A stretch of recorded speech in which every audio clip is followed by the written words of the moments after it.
Hi மக்களே, நான் தான் உங்களை சொல்லிட்டு இப்போ நான் எங்கே நடந்து போயிட்டுருக்கேன்னா, நான் மட்டும் இல்லை நம்ம ஊரில் இருந்து பார்த்திங்கன்னா எல்லாருமே பார்த்திங்கன்னா குலசைக்கு நடந்தே வந்தோம். எதுக்காக பார்த்திங்கன்னா குலசையில் உள்ள அந்தனியார் கோயிலில் பார்த்திங்கன்னா திருவிழா அது சிறப்பிக்கிறதுக்காக பார்த்திங்கன்னா நம்ம ஊரில் இருந்து எல்லாருமே குலசைக்கு நடந்தே போய் அந்த வழிபாட்டில் கலந்து கொண்டோம். ஃபாதர்ஸ், அதாவது சின்ன கோயில் ஃபாதர், பெரிய கோயில் ஃபாதர் தான் மக்களை வழிநடத்தி கூப்பிட்டு போனாங்க. போகும்போது பார்த்திங்கன்னா ஜெபமாலை சொல்லிக்கிட்டோம், மாதா பாடல்கள் படிச்சுக்கிட்டோம் போயிருந்தோம். அந்தனியார் கோயிலுக்கு நடக்க முடியாத ஒரு சிலர்ஸ் மட்டும் பார்த்திங்கன்னா பஸ்லேயும் ஆட்டோலையும் வந்தாங்க. மற்றபடி எல்லாருமே நடந்து வந்துட்டோம். அந்தனியார் கோயிலுக்கு வந்ததுக்கப்புறம் பார்த்திங்கன்னா அங்கே அந்தனியாரை முத்தை செஞ்சுட்டு பார்த்திங்கன்னா மாலை வழிபாட்டில் எல்லோரும் கலந்து கொண்டாங்க.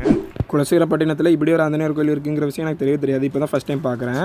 இந்த கோயில் பார்த்திங்கன்னா குலசேகரப்பட்டினம் கடற்கரை பக்கத்தில் தான் இருக்குது இந்த அந்தனியார் கோயில். ஆசீர்வாதம் முடிஞ்சதுக்கப்புறம் பார்த்திங்கன்னா வெடி வெடிக்க ஆரம்பிச்சிட்டாங்க. வெடியை பார்த்து கொஞ்ச நேரம் ரசிச்சுட்டு இருந்தேன். அதுக்கப்புறம் பார்த்திங்கன்னா கடற்கரையிலேருந்து நம்ம ஊர் மணப்பாட பார்த்தேன் பார்த்துக்குங்க. சூப்பராக இருந்துச்சுங்க. அதாவது நம்ம ஊர் இவ்வளோ அழகாக இருக்கா அப்படின்னு இப்போ தான் நான் பார்க்குறேன். நம்ம ஊர்லேருந்து நம்ம ஊரை பார்த்துருப்போம். நம்ம பக்கத்து ஊர்லேருந்து நம்ம ஊரை பார்க்கும்போது இவ்வளோ அழகாக இருக்கா அப்படின்னு இப்போ தான் பார்த்து ஃபீல் பண்ணேன். சூப்பராக இருந்துச்சுங்க. அந்த லைட்லாம் பார்க்கும்போது அழகாக இருந்துச்சு.